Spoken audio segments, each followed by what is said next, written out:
Hey Instagram, welcome back to our weekly Q&A Ask Me Anything. Today we are hanging out with a book editor, Haley Walden, and she's going to be answering your author question and answers when it comes to editing a book. So I'm really excited for this. We're going to be talking about how to find a good editor, whether you're traditional or indie published. We are going to be talking about red flags that you need to be looking for when it comes to maybe something that you should not get yourself. Different types of editing. We're going to talk about how it works, the behind the scenes, all those good things. And Haley's going to be joining us right now as we jump in and have our conversation. Haley, how are you?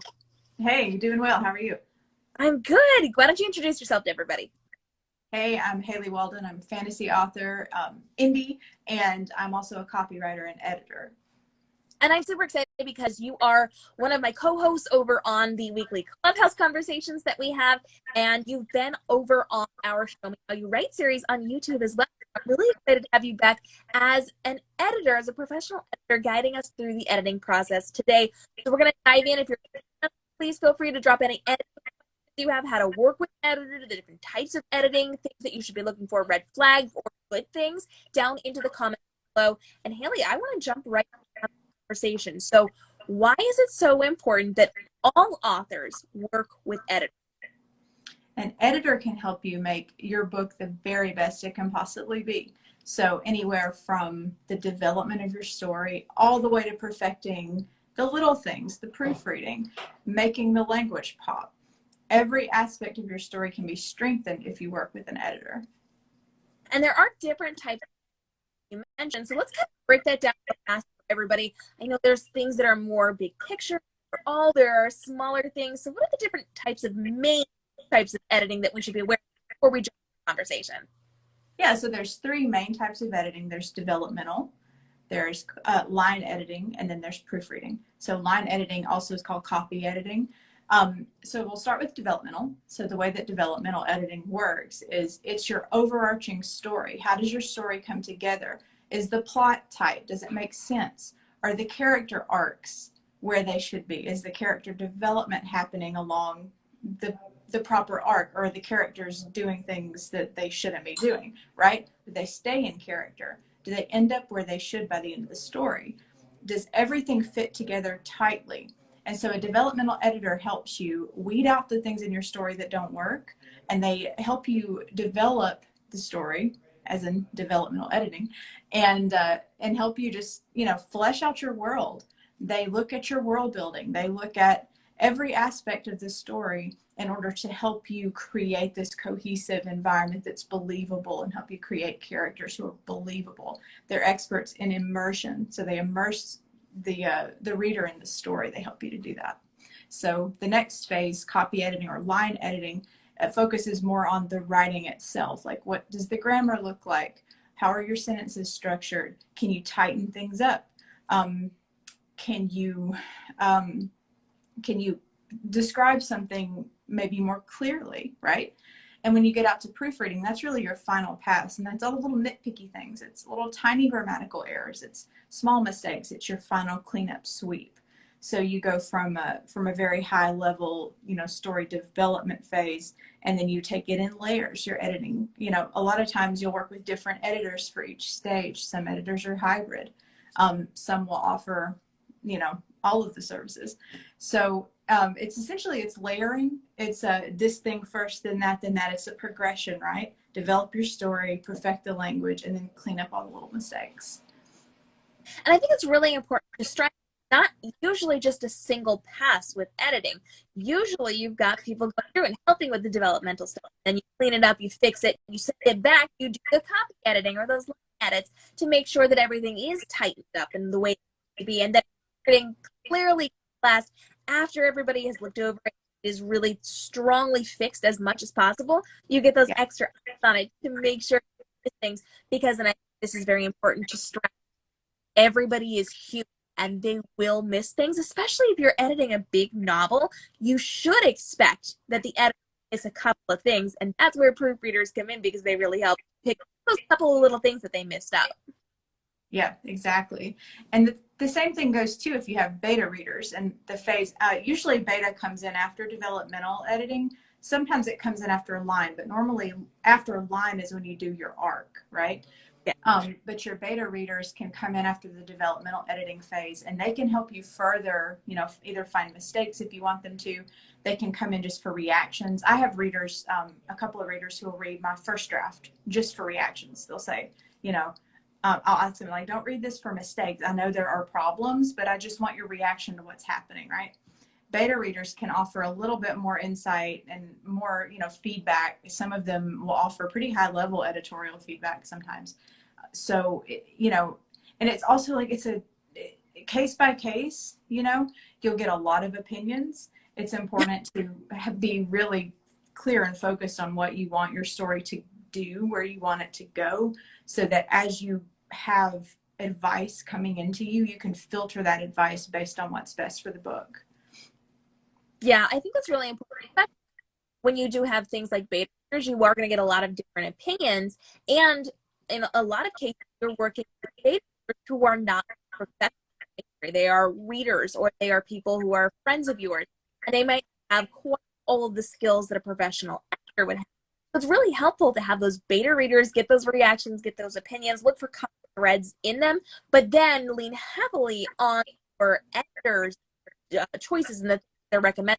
They really know the industry and how it's going to work out in the book world. So that should be a standard that you can hold yourself to and check with them, especially if you have questions about what the beta is saying. If you all are joining us and jumping in, we want to hear questions down below. We're joined by Haley, professional editor, and she's answering our questions today. We've kind of gone over the main 3 types of editing now, and I want to jump into a conversation about finding editors, red flags, or green signals. I don't know what we call it. Do we call it green flags? Things that mean Yeah. those people. So Haley, talk to me a little bit about what it looks like to find an editor, and then what we need to know to decide the right editor for an individual person. Yeah. So finding an editor is not always a linear process. Sometimes you're going to go through more than one before you decide on who you want to work with. What you need to be aware of when you are getting ready to hire an editor is that you do not need to rush the process, because rushing and accidentally hiring the wrong person may not serve your book, right? So you've lived this, right? I have some stories. Nice. Well, there's a couple of different ways you can find an editor. You can go to a website like Readsy, for example, and they have a job board, and they have editors that you can pick from, right? Different editing levels, different personalities. You can see where others have rated those editors on how the job went. You can go for referrals with fellow authors. So you can ask your, you know, author friends that you know, who did you work with? When you speak with an editor about potentially hiring one, then you want to ask for a sample edit. Most editors will provide a 5 to 10 page sample edit. Some of them will provide an editorial letter that gives you an idea of what kind of, you know, changes you may need to make to the novel based on the pages they've seen. Sometimes they will actually take the sample edit and they'll proof it, and you'll see what their proof markup looks like. This will give you an opportunity to kind of gauge how thorough they're going to be. I've actually passed on editors before who sent me samples that they were line editors, but they had left out like mistakes. They had missed a lot of stuff. So it was really important to me just to kindly kind of pass on that. You know, I'm a meticulous editor, so I want somebody to work on my books who is also meticulous. So the way that I found my editor was, she was actually a copywriting client of mine. She's a graphic designer and a writer. She's also an editor and a book coach, right? So I worked with her on some copy for her website several years ago. So when it came time for me to hire an editor for my series, developmental editor, I reached back out to her after a couple of, you know, misses that I wasn't quite sure were going to work out. And I remembered over the course of just speaking with her that, you know, she loves to work with authors that she can kind of be hard on, and that she can really like amplify the story you're trying to tell and lift up what you're trying to do, right? Somebody who's going to come in and she's not going to coddle you, but she's going to help you bring up the quality of your story where you want it to be and where it deserves to be. So actually, it was just an interesting situation because I had an editor to fall through, and I remembered her, and I was like, yes, because I don't want to be coddled, right?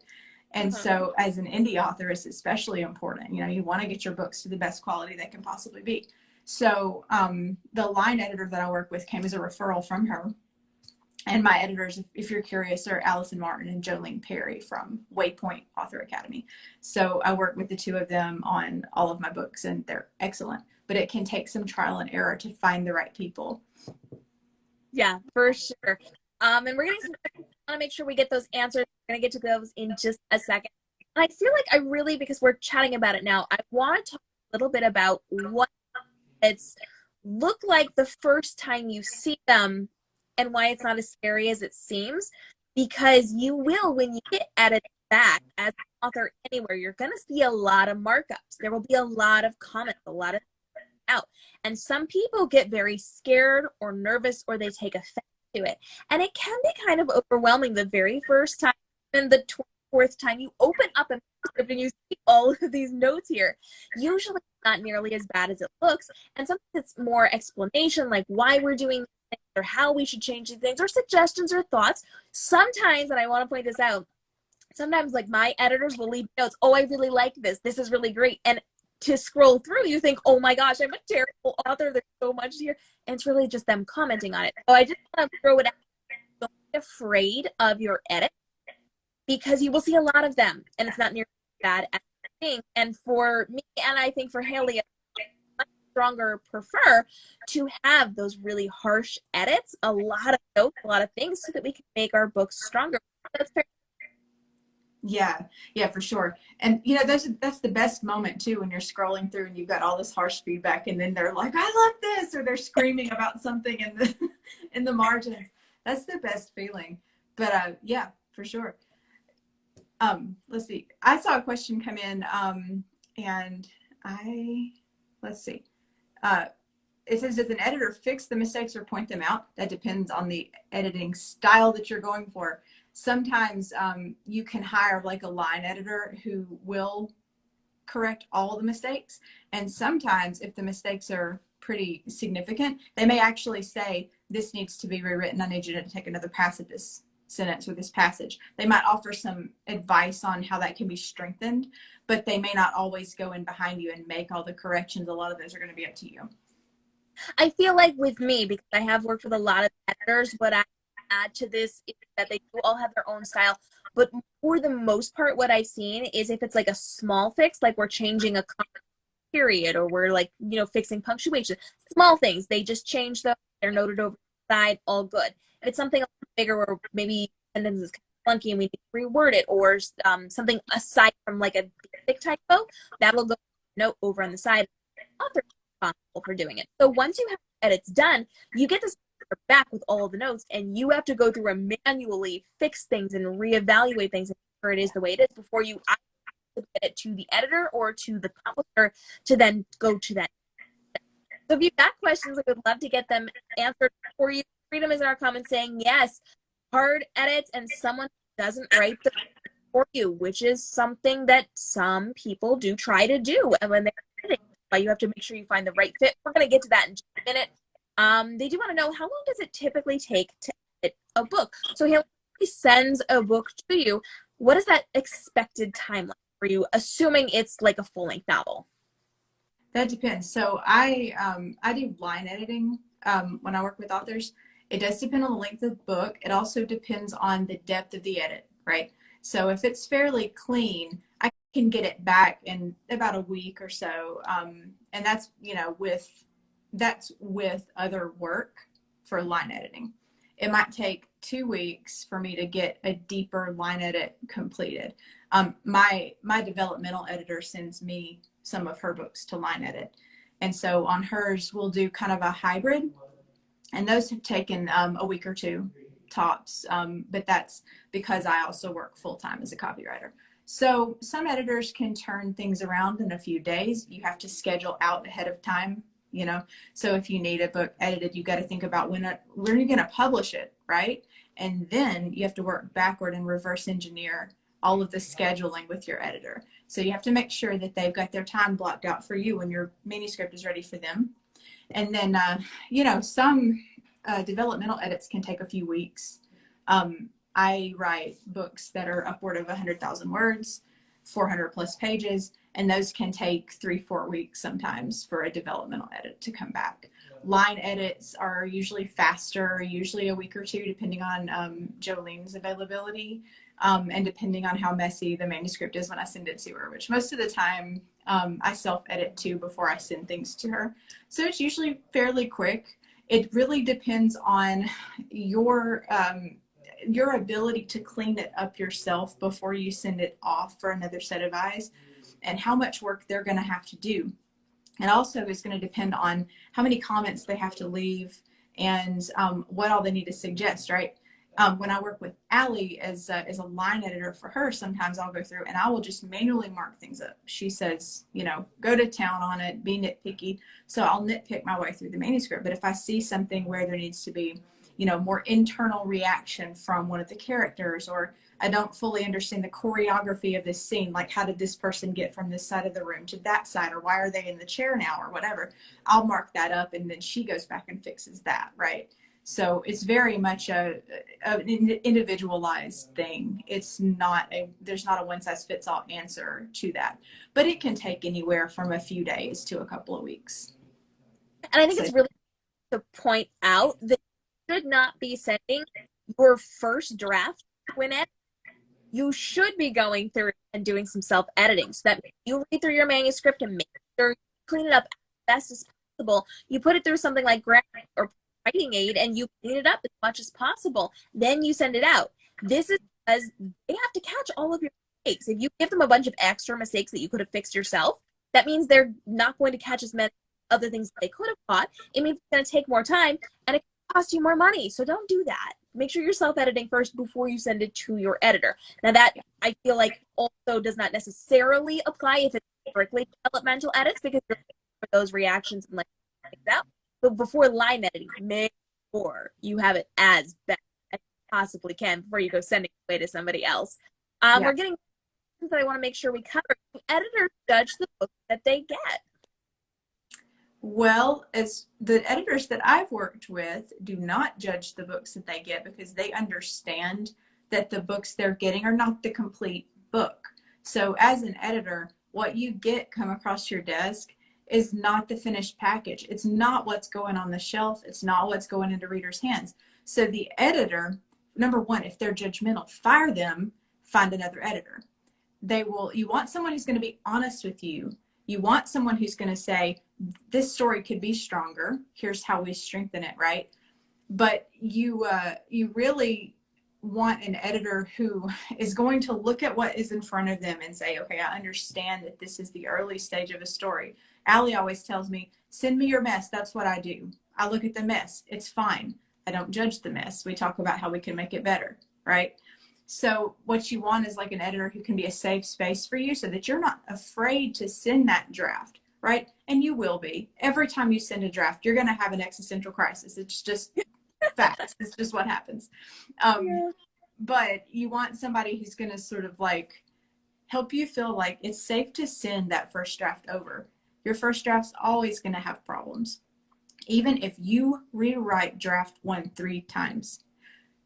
I've done this, so I can speak to it. You send it in, it's still going to need work, right? So by the same token, it's okay to send a messy first draft off for your developmental edit. Once you get those notes back from your dev editor, once you have incorporated those edits and cleaned everything up, then you can send it on to the line editor, who will be your nitpicker. And even the line editor will just communicate openly with you and let you know what needs to be done to strengthen the writing, right? So depending on what kind of like involvement you want them to have, you could potentially hire a line editor who will go through and do all your cleanup, right? You could have somebody who comes back to you and says that, you know, you're going to have to rewrite this. If there's heavy rewriting involved, you're definitely going to have to rewrite this, right? But at the end of the day, what you want is just to work with somebody who makes you feel safe in sending a messy draft over, because the best books come out of the messy first drafts, right? So don't work with an editor who's judgmental of your first draft. Work with somebody who's going to take it and say, okay, this is your baby. Let's help birth this baby, right? The book baby. Yes, absolutely. And I feel like that's a great segue into about how to find the fit for you. So when people are looking for editors, when they're communicating with editors, what are some things that are really good that we should be looking for and red flags from? Oh boy. Well, what you want to look for is someone who has experience, right? You want to either interview them, or if they have, you know, an online resume, or if they have some portfolio material that you can look at, you see what they've worked on. If you can talk to other authors whose work you admire that may have worked with them before. If you're an indie, the indie world is pretty small, so there's a lot of us networking with one another and talking to each other behind the scenes. So if you talk to somebody, you can find out, you know, some information on some editors. Looking through like a job board like Readsy, you can see reviews from other writers who've worked with these editors. You can find out, you know, what kind of job they did with these other authors, and sort of determine from that feedback whether this might be a good fit, right? Some red flags to look for. Generally speaking, I have run into issues with editors who are very authoritative, right? If they say there are like set rules that you must do these things this way, pause and go ask questions elsewhere. You want to verify any kind of authoritative, strong opinion statements that your potential editors make. You just want to make sure that what they're telling you is actually correct, right? And it may be, and that's okay.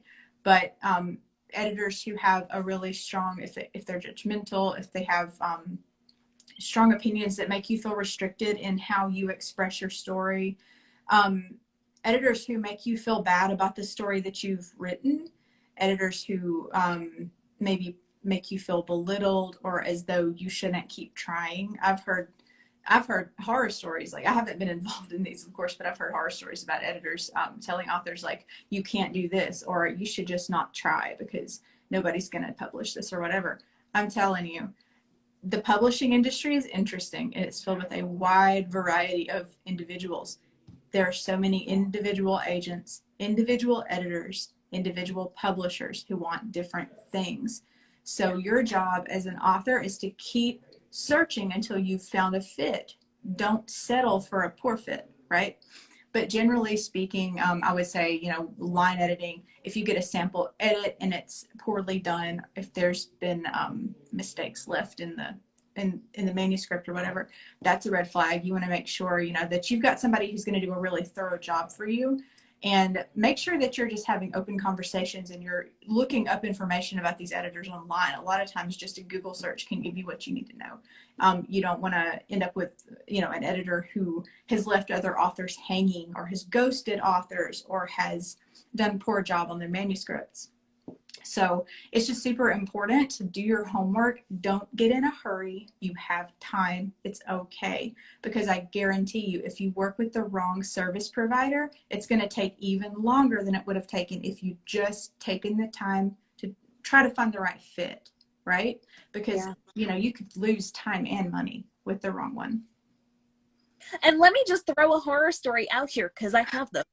Back when I was an author, I started to work with an editor who had become a friend of mine, and she had framed her references in a way that made her sound like she'd done some really cool things. She had, in fairness, worked with some really big companies, but not as an editor. Differently, when I visited her with my book, she missed a lot. There was a lot of really big things that she missed, and I got in a lot of trouble because I turned in my script to my publisher. They knew all these things had happened, and I had to go back and find somebody else. We had to ban that person from the company. All sorts of things. It took us so much longer to then get the book out because we trusted someone who had framed what she had done in a way to make her look better than she actually was. So you have to be really, really careful and really do your research. And even though I had researched her and had those references, it was not quite what it seems. So you got to make sure that you really, really dive on the research. Absolutely, that's so true. I see another question here. It says, how many books do editors work with at a time? That depends. A lot of editors, especially freelancers, work with multiple books at a time, but they may not work, you know, one on top of the other. It just really depends. For me, I work on multiple projects at a time, so I may not always have more than one edit because I don't actually edit fiction all the time. Most of my writing and editing work is in copywriting, marketing, editing. I edit a lot of news articles and things like that. So I'll have that stuff, and then I'll have like a book over here every once in a while, right? But other editors, they'll sometimes take multiple projects. Most of the time, though, I think they calendar block. The ones that I work with have a calendar block where like this time is reserved for this book. The next book comes afterward. The next book comes after. It really depends on their style. What's your experience with that, Cam? Yeah, mostly what I worked with and what I, because I have worked with in a lot of different industries, is that they will do one at a time, but they'll do a back. So they'll block out this certain number of days for Cam's book, and they'll block out a certain number of days for Haley's book, and they'll block out a certain number of days for Freedom's book or whatever. And those done, sent on. They'll take on multiple projects at once and then just back to back knock them out. Yeah, so it's more of a calendar blocking style. Awesome. If you have any final questions, we're going to wrap this up in the next couple of minutes, so go ahead and drop those down below. Haley, what are some things we need to know about working with editors? We know that we should clean things up before we send them to you, and then we're going to get them back. We're going to be able to work on them. Anything that we need to be aware of for this process for people who are maybe just getting into this? Well, I would say you want to network with some other editors, and you want to actually look into what industry experts are saying about the process, about how it's done. And it's good to get some experience if you want to just start out. I would probably, and this is just my experience, right? But I would probably consider starting out in more of a line editing capacity and kind of work your way into developmental, just because developmental has so much more to do with the structure of the story and the character arcs. For me, I'm a little more nervous about working on the developmental side of things. Other authors, or not authors, other editors love to do that, right? But you want to make sure that you've got a really firm grasp on story. That may mean studying story structure, studying things like The Hero's Journey by Joseph Campbell and different story philosophies. Save the Cat's a big one, right? There's quite a few different modalities for story structure that a lot of professional writers and editors lean on in order to structure their stories. So if you are interested in getting into the industry, then you need to understand, if you want to be a developmental editor, you need to make sure you understand story structure, character development, world building, all these different things, particularly if you're working with authors with big worlds that they've created, fantasy, sci-fi. It's a little bit different if you're in like a contemporary romance, right? You don't always necessarily have to deal with like an imaginary world that somebody has built up. So you've got maybe some different layers in working that way. But yeah, so generally speaking, it's a little bit easier to get your foot in the door in line editing or proofreading, and then work your way on into developmental if you're interested in that aspect. Fantastic. I love it. I love it.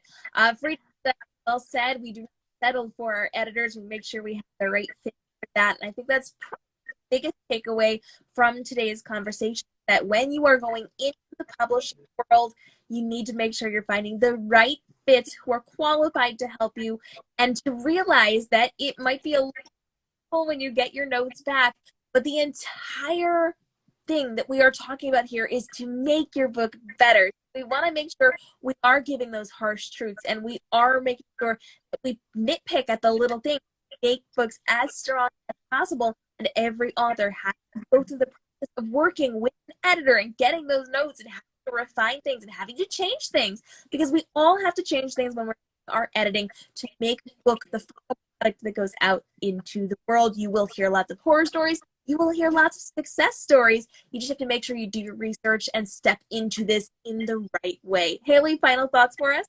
Absolutely. So I would say at the end of the day, your editors need to champion you and champion your story. And if they are not doing that, find other editors to work with. Cam? Perfect. That is perfect, and I love it. Haley, how can we find you on social media? So I'm at author Haley Walden on Instagram and Facebook, at Haley Dub, that's HALEYDUB on Twitter, and authorhaleywalden.com is my website. Fantastic. And if you've got more questions, make sure you hang out here on Instagram. Follow Haley's account as well. Haley also co-hosts a fantastic Finesse for Business conversation on Clubhouse every single Friday at noon Eastern, where you can come ask questions about copywriting, about social media marketing. We also have a finance guru who works with us, so you can come ask all questions about building up your business, whether it is an author business or some other type of entrepreneurial endeavor. We would love to see you there on Friday over on Clubhouse. Thank you also for joining us, and thank you for your great questions today. If you have somebody you would like to see on the show in an upcoming Q&A, please let me know in the comments or send me a DM. We're going to get as many professionals on as possible. I have some cool things planned for you, so stay tuned. Cool things happening. If you haven't checked it out today, make sure you do. Leave a little bit of love, and we will see you next episode. Haley, thanks so much for hanging out with us. I can't wait to have you back. Thank you. Bye, everybody. Have a great day. Bye. See you guys.